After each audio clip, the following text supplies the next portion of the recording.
درود دوستان عزتمند. برنامه حرف دل است منظور شما و حالا باشد هنرمند شایسته تاجیکستان فخرالدین ملیک. خوش آمدید به برنامه حرف دل. درود با شما، درود با شما. فخرالدین ملیک، شما از جمله هنرمندانی هستید که با تلویزیون زیاد علاقه‌مند هستید.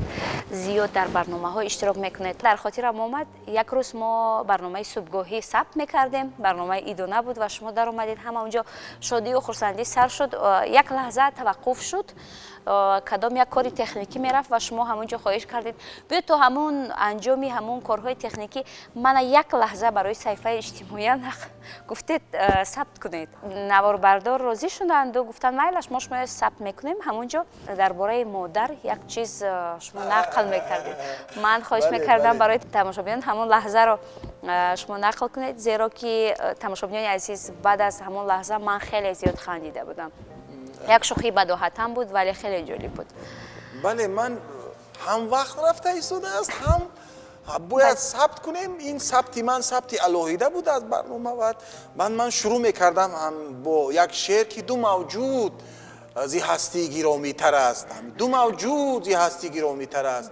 دو موجود که این عمر هم از صحنه بیرون نمی رود. من گفتم گوش کنید اینجا سه موجود شده ایستاده است. چه دو موجود که بعد شما خندیدید و بعد همین خیلی شد که حالت بعد ثبت رو کردیم. البته چون این حالت ها خیلی عمر این همکاری ما بود. البته این حالت ها خیلی زیادن. یک برنامه داشتیم در تلویزیون سفینه، شادروان استاد علاودین می بردند برنامه رو. بعد من همون دوره با من اویلم کمک میکردن. بعد همین خودی خورشت رو آماده کردن. اونجا چند غذا پختن در کار. من با کارهای دیگر آماده بودم و از اویلم خواهش کردم که همین خورشت رو خوش رو کرده ریزه کند و من اونجا صحبت میکردم و زمزمه میکردم دیگر رو. باید بگویم که اویلتان در نوار نبود. نبود در نوار. گویا شما در اونجا تنها هست. خودم بودم و زمزمه ها رو میکردم و خورشت رو آوردم. گفتم دیدین استاد علاودین جان، من همین خیر ریزه نمیکنم. من مثل یک گل، مثل یک صنعت با یک استعدادی بلند که استاد علاودین صحنه رو منع کرد. گفت فخرالدین ملیک تو با این خورشت حتی دست نزدی، چخیل در یک لحظه تو دروغ بگویی؟ گفت چخیل میتوانی؟ گفت من گفتم شما من رو دعوت کردید، من اومدم اینجا زمزمه میکنم، با شما صحبت میکنم، کارهای دیگر هست. با من اویلم کمک کرد. چی جایی بدی دارد که همه خندیدند و همه از همون مسروری.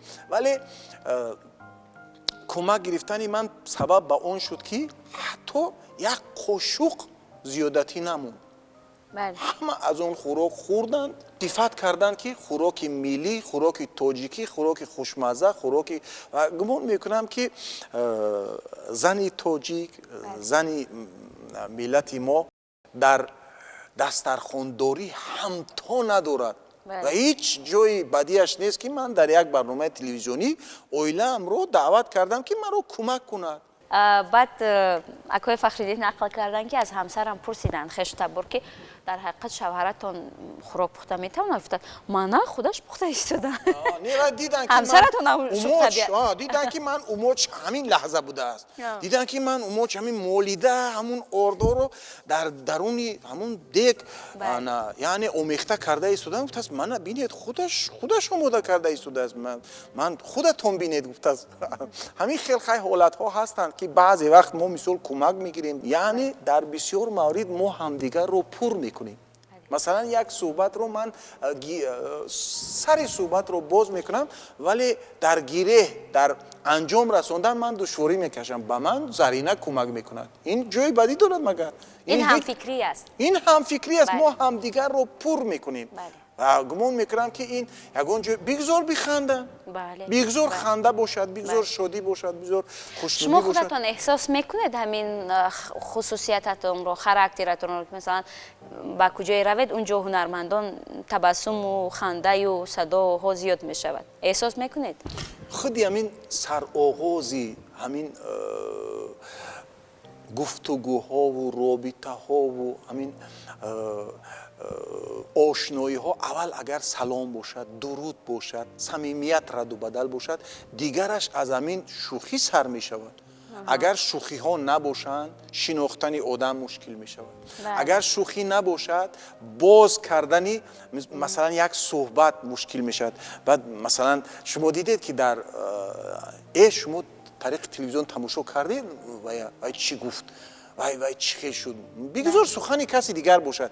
اما برای باز کردن سخن مثلا من دیروز در صفحه اجتماعی دیدم که یک زنی میگوید که به همین هشدار میدهد که زنها، دخترها، من به شما تاکید میکنم که با مردهای کلانسال، خیلی کلانسال از خودتان ازدواج کنید. بعد میگن چرا؟ بعد جوابش رو خودش میگوید که میگه وقتی که تو زیبایی و جوانیت رو از دست میدی، اون الکای بیناییش رو از دست میدی. همین بسیار یک پدیده هایی هستن که هم حقیقت دارن و هم جالب و مثلا برای همین گونه شوخی ها از کجا پیدا می شود؟ مثلا نزد شما 4 کلمه صحبت میگویم یا که دیگر هنرمندان و جالب می شود، خودی همین انگیزه ای که شما به من تقدیم میکنید دیگر باره میتواند که به من یک نیروی اضافی تقدیم کند و بعد در جستجو، در کاوش، در مثلا یعنی پیدا کردن زمینه مهیا می شود و به واسطه همین زندگی هر یک انسان پر از مثلا دیروز از فدراسیون سیراسی به من زنگ زدن، من در دستم شروپاویور بود، من کار کرده ایستادم. اونا حیران شدن که فخرالدین ملک میداند که شروپاویور چیست. بله. من گفتم این زندگی کاری آسان نیست. مثلا من به خونه میروم، بویلا میگوید که انا این ویران شدگی، انا این فلان تمام شدگی، دیگرش فلان، دیگرش بعد. این زندگی است. در زندگی باید که همه طرف آدم یک نظامی فهم داشته باشد که به همه این درک کرده تا اون وقتی که تو میگی که من جای من منبر فرهنگ، وای منبر فرهنگ از سر دسترخوان آورده نشود. برای همین باید که کوشش کنی از همه طرف آب و تاب یافتن، خود رو آماده کردن. باید که من گمان میکنم که زندگی همین تابش های رنگین خودش، زیبایی های خودش رو دارد. هم شوخی، هم یعنی اندرس ها، هم پند و حکمت ها، هم همون جدیتی که هست، همش در جای خودش من گمان میکنم مناسب است. من در یک جو مهمان شدم، بعد من کم و بیش بله صحبت میکنم، گپ میزنم، بعد همون بالا فقدی مدید نشیولی این خگب زباد بشی. هر کس لطفی خوب گفتار ندارد و هر کس شوخی کردن نمیتواند و هر کس لطیفه گویی کرده هم نمیتواند. مثلا اگر همینجا من نشینم، اگر یگان حالت رو نقل کنم، اون حالت اگر خنده آورم باشد کسی نمیخندد. یعنی این مهارت است شوخی کردن یا نه؟ به هر صورت برای خوشنود بودن، برای مسرور بودن تلاش کردن دکو. هر یک مثلا صحبت جالب، هر یک صحبت دلپسند، هر یک نقطه‌ای که جذاب است و میتواند که انسان رو به خودی همین خوشحالی همین برای سلامتی انسان از خیلی داروها بیشتر کمک میکرده است.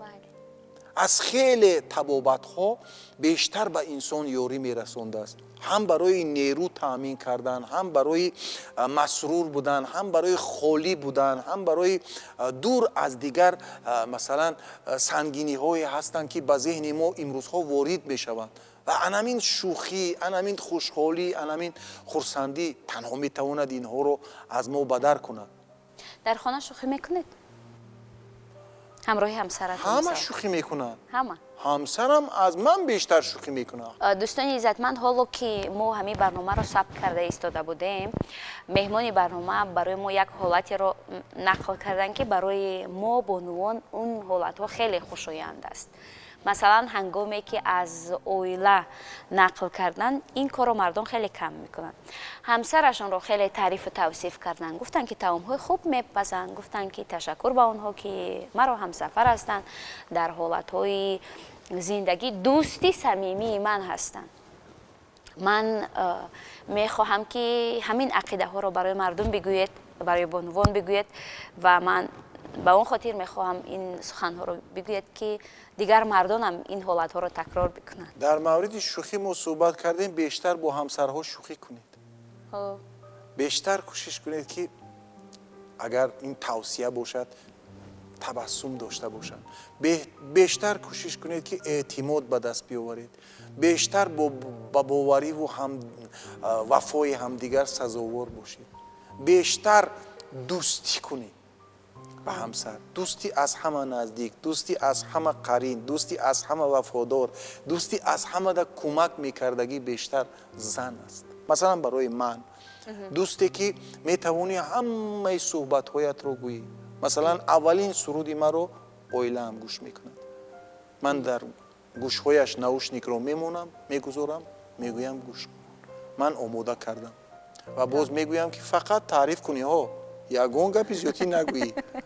масалан ба каси дигар намешавад, ба каси дигар гуфта намешавад чунин. масалан вақте ки ман бо оилаам суҳбат мекунам, ман роҳат ҳастам, ман озод ҳастам ва медонам ки гӯш мекунад, баъд суханҳои хуб мегӯяд ва маро ба як нерӯи дигар боз мисол изофа тақдим мекунад. ва дар масъалаи суфрадорӣ, дар масъалаи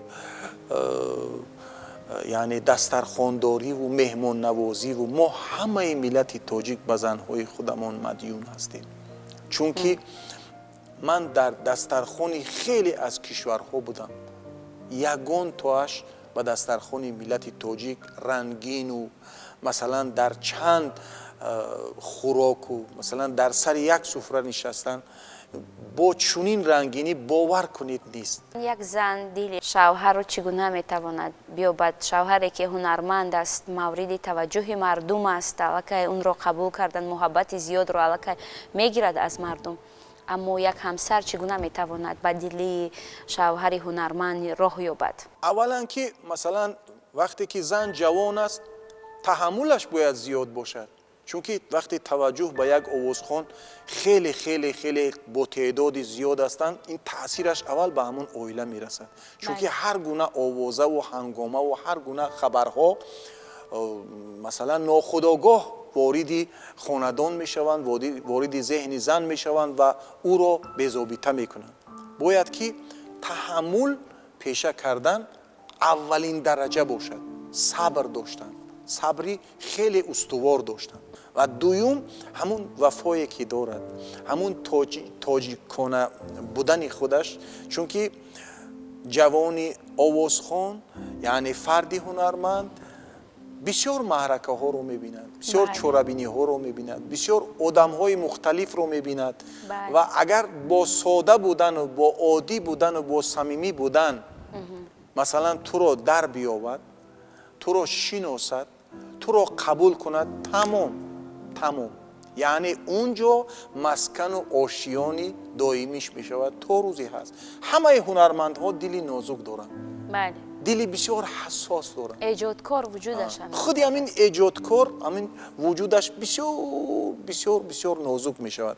вале бо ҳамаи ҳамин мо мардҳо занҳоро бояд бештар эҳтиром, ба онҳо бештар расидагӣ кунем, ба онҳо бештар таваҷҷӯҳ кунем. бисёр мардҳо масалан салоҳ намедонанд ки изҳор кунанд муҳаббаташонро, яъне худашонро хеле ҷиддӣ мегиранд. вале ҷоҳое ҳаст ки масалан зани хонадон ба ин муҳаббат, ба ин баён хеле ниёз дорад. ва падарашу, амакашу, хешу таборашу, пуштибонашу, сарпаноҳ ҳамаш туро мебинад. ту ҳамсараш ҳасти, ҳамаи ин ту ҳастӣ ва мешавад ки бо оилаат шӯхӣ кунӣ. масалан зан ба як беморхона ниёз дорад, дарҳол ҳоло баъд, ҳоло кай гуфтан не. масалан занҳо бисёр вақт ҳастанд ки худашон пинҳон мекунанд, ҳоло бад мешавад, ҳоло бад, худашонро ҳамеша дар охирон ҷо мегузоранд. намедонам ба хотири фарзанд бошад, ба хотири зиндагӣ бошад, ба хотири таҳаммули модариаш бошад, намедонам ба хотири чӣ. инҳо мегӯям ки дар бисёр маврид ман дидам аз ҳамин модару ҳамсари худам ман бисёртар мушоҳида кардам. занҳо фаришта ҳастанд, бовар кунед, бахусус зани миллати тоҷик. кам тамаъ доштанашон, یعنی توجیکانه تحمل صبر داشتنشون، یعنی با دسترخوانی کم قناعت کردنشون، یعنی در فضای مزرعه هنری بعضی شیب و فرازها است این رو درک کرده فهمیدنشون. میدونید این کمک ها اگر من در همون برنامه‌ای که با استادی روانشد علاءالدین ما برنامه لذت ثبت میکردیم، من در اونجا گفتم که 90% من مدیون اویلم همسرم هستم در بسیار مورد، در بسیار شاخه ها که به من کمک میکند، به من مثلا یاری میکند، به من توصیه میدهد، به من بعد توصیه زن رو گرفتن گویا که وای باشد، گویا که این یک فکری سبک باشد یا که وای باشد. مثلا من مرد 15 نفر بیگاهی خانه مثلا با مهمان تمام دیگر گپی دیگر نیست. من از پی کارهای خودم میروم، دسترخوان باید مثل یک طربخانه، مثل یک یعنی به سطح آبرو، یعنی مهمونی قدردان خانه آمد، مهمونی که الکی دعوت می شود با تمامی پخت و پزش. این خیلی حرف است، خیلی حرف است. در بسیار کشورها ما بودیم مثلا امکانیت ندارن مردها حتی جرأت کنن که با خانومشون با اویلهشون گویند که من با یک مهمان میایم. حتما به یک چایخانه به یک جای رفته همون یک پیاله چای میخوری، دو کلمه گپ میزنی میروی. مثلا این تعامل ملت ما است و این تعامل رو فقط زنهای ما نگاه داشته ایستادن، با زحمتشون، با انمین توانمندیشون، با انمین بزرگیشون. یک چپوتی رو بینید، یک اوتله تاجیکی رو بینید در طبق. همسرتون میپزد نه این چپوتی؟ رقم یک تاجیکستان مسئله اوتله. من همین حاضر، من پیش از اون که برنامه شد گفتم که اوتله باید باشد، تیار باید اوتله. من چیکار کنم؟ من گفتم من نمیدونم، خودت میدونی. پولی محصولات چی؟ پولی محصولات دارم، گفتم من ندارم، خودت تهیه کن. اگه مایلش خوب شده است. و من گمان میکنم که همه ما باید محبت داشتن رو، من یک سخنی پیشتر گفتم، باید اظهار کنیم، باید اصلا شرم نکنیم، باید جرأت کنیم، باید در موردی لازم اظهار کنیم که تو در زندگی من چی ارزش داری. این برای زنان نیز خیلی مهم است، خیلی مهم است.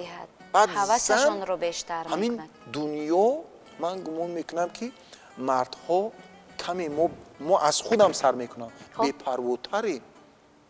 زن در جامعه، در جلسه هایی که در مکتب برگزار میشه فعال است. مثلا مرد 1000 بهانه دارد، ولی زن نسبت فرزندان، نسبت همه، نسبت خویش و تبار، نسبت فرزند، نسبت شوهر، نسبت کار و باری خودش، نسبت همه اون چیزی که ماتریایی که او رو در احاطه میگیرد بی توجه نیستن. انا ما مردها کمی بی‌پرواتر هستیم، ولی زنها همه اون بی‌پروایی های ما رو میپوشونند، محکم میکنند، اونها رو پر میکنند.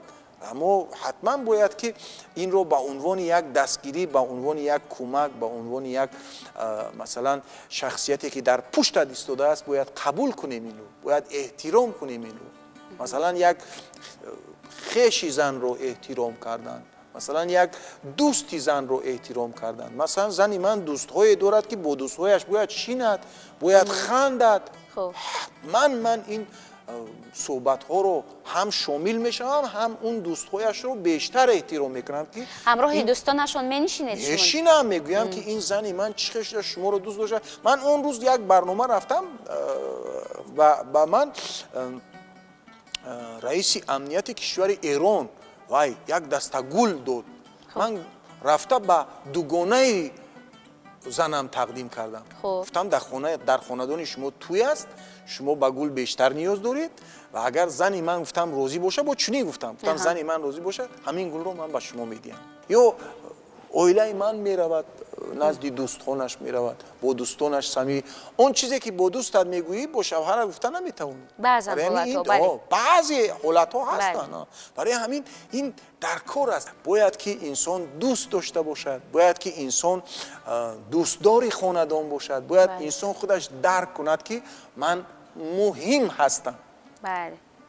ва баъзан ҳолатҳо занҳо махсусан ҳамун ҳолатҳое ки кӯдакон хеле хурд ҳастанд ба танҳоӣ ниёз доранд ё аз муҳити хона баромадан масалан берун аз муҳити хона ниёз доранд ки бошанд. масалан шумо ин ҳолатҳо кӯмак мекардед, мефаҳмидед ин гуна ҳолатҳоро ки масалан ҳамсаратон як лаҳза бидуни фарзандонаш бошад? медонед дар вақташ устоди равоншод Уштурбой Кабгабков буд. суҳбат мекард, шӯхӣ мекард ва дар шӯхиҳояш чунин дошт ки баъд ҳамин зан нима шаб хеста мегӯяд ки ҳамин 50% аз ман бошад, 50% аз ту аст. о хеста ту ҳам каме гаҳвора ҷунбон хаб намекунад кӯдак. баъд мегӯяд ки мард ки дили шаб аст, дили шаб хоб меравад. охир мегӯяд гӯш кун, ту ҳамон 50% худат ҷумон ба 50% ман корат набошад. бубинед мардҳо чӣ хел ҳастанд. барои ҳам мегӯм мо каме бепарво ҳастем, вале дар асл занҳо ҳастанд ки моро кӯмак мекунанду моро масалан дар дили шаб масалан соат 3-2 шаб кӯдак меҷунбонанду. ман дирӯз ба оилаам гуфтам ки аз ҳама беҳтарин худи ҳамин бовару вафову эътимод будааст. агар бовар кунем, ман ҳамин суханро гуфтам, агар бовар кунем, сухан яъне эътимод дошта бошем, ҳамон қадар мо оромишро дорем, ҳамон қадар мо оромишро барои худамон тақдим мекунем. барои ҳамин ба ифоқа омадан, ҳамдигарро дарк кардан, ҳамдигарро навозиш кардан, зиндагӣ ширин аст. бо ҳамаи ин каму костиҳо, бо ҳамаи ин суҳбатҳое ки ман мегӯям, бо ҳамсар зиндагӣ воқеан ширин аст. ва дар мавридҳое ҳаст ки ман дур аз ватан будам, дар мавридҳое ки дур аз хонаву дар будам, хеле ниёз доштам ки дар пешам бошад.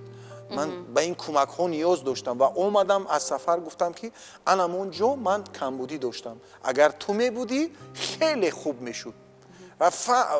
ва баъдан мефаҳмӣ ки ин баёнҳо чӣ қадар арзиш дорад ва муҳим аст ки зан аз муҳим будани худаш огоҳ бошад, бевосита аз баёни шавҳар. бале. ва барои роҳат будани ҳамсаратон масалан шумо чӣ коро мекунед? он касҳо медонанд ки шумо барои шумо он кас лозим ҳастанд, дар ҳар ҳолати зиндагӣ барои шумо кӯмак мекунанд, аммо ба ивазаш аз худи шумо чӣ мегиранд? ман дар телефонам як нуқтаи муҳимтарин дар телефонам қуфл нагузоштам. агар бовар кунем ба хотири оилаам ҳаст ки мабодое фикр накунад ки ман дар телефонам ягон масалан маълумоти махфӣ, ягон шумораи махфӣ, ягон кори махфӣ, яъне ҳар лаҳза метавонанд ҳар лаҳза метавонанд аз телефони ман истифода кунанд, ҳар лаҳза метавонанд бо телефони ман суҳбат кунанд. ин ҳам чӣ аст? боварӣ аст. ё масалан ҳамроҳи ҳамсаратон ба тарабхона ё ба ягон ҷо ба истироҳат меравед берун аз доираи кори? ба хонаи хешу табор, ба ягон маҳфил, ба ягон мо зиндагии оддӣ дорем. масалан чунин бо шаҳомат нест, вале дар мавриде ки хонаи хешу табор бошад ё ки ягон ҳамнишиниҳо бошанд, ягон даъвате бошад ки бо оилаат бошад ё ҷое бошад ки масалан оилаи маро даъват накунанд, баъд мегӯяд ки охи маро намебарӣ? мегӯям 100 бор ман садқат мешавам, вале чӣ кор кунам туро даъват накарданд охи? баъд меравам дар хонаи ҳамон меҳмонӣ ҳамин суханҳоро мегӯям.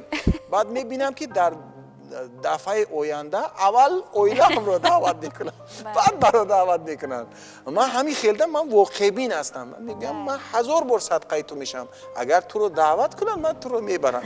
баъд мебинам ки хаб мекунанд. бисёр вақт фаҳмидани ҳамдигар бисёр муҳим аст. Зарина, ин оромӣ ба рӯҳия ва тарбияи фарзандон низ таъсир мегузорад. таъсири хеле бузург мегузорад. ва барномаи мо ки чанд мавзӯъро ин маротиба фаро гирифт ва ҳоло ки ба интиҳо наздик мешавем, чӣ мехоҳед гуфтан дар бораи зиндагӣ, дар бораи оиладорӣ, тарбияи фарзанд, ҳунар, умуман дар бораи мафҳуми зиндагӣ, яъне зиндагӣ чӣ будааст барои инсон? инсон як мавҷуди иҷтимоӣ аст, ҳам таъсир мегузорад ва ҳам таъсир мепазирад. бале мо бояд кӯшиш кунем ки он шахсиятҳое ки аз мо таъсир мегиранд таъссуроти нек бошад ва мо бояд худамон кӯшиш кунем то ба андозае намуна бошем ки таъсири дигарон ба мо мусбат бошад ва ман гумон мекунам ки ин метавонад дар робита бо хотираҳои мо як заминаи мусоид бошад ва хотираҳои мо хотираҳои ҷолиб бошанд, таваҷҷуҳбарангез бошанд. ман бисёр мехостам ки ҷавонмардони бисёр ба нангу номуси миллати мо занҳои худи ҳамин миллатро ҳам эҳтиром кунед, ҳам дӯст доред ва ҳам ба қадрашон ба андозае ки метавонед ва ҳатто бештар аз он бирасед. зиндагии бо зебоиву бо зинату зиндагии бо сафотарро таҷриба кунед. ташаккури зиёд. дӯстони иззатманд, ҳунарманди шоистаи Тоҷикистон буданд Фахриддини Малик, ки андешаҳояшонро бобати ин ё он масъалаҳо гуфтанд, масалан дар бораи баъзан ҳолатҳое ки дар зиндагии як ҳунарманд мешавад, ҳолатҳои аҷибу ғариб ва ҳамчунин андешаҳояшонро дар бораи оиладорӣ, дар бораи ҳамсарашон гуфтанд ва меҳру муҳаббаташонро иброз доштанд ва мо низ бо ҳамин эҳсосоти хеле зебо барномаамонро ҷамъбаст мекунем ва гуфтанӣ ҳастем ки ба ивази ин ҳама меҳрубониҳо мо низ бояд бо нувон рисолати худро фаромӯш накунем, яъне ҳамсари вафодору меҳрубон боқӣ мондан, модари ғамхору меҳрубон, зеро аз рӯҳияи худи мо вобаста аст оромии хонадонамон. бозам ёдрас мекунем ки Фахриддини Малик буданд ҳунарманди шоистаи Тоҷикистон. хайр айсон.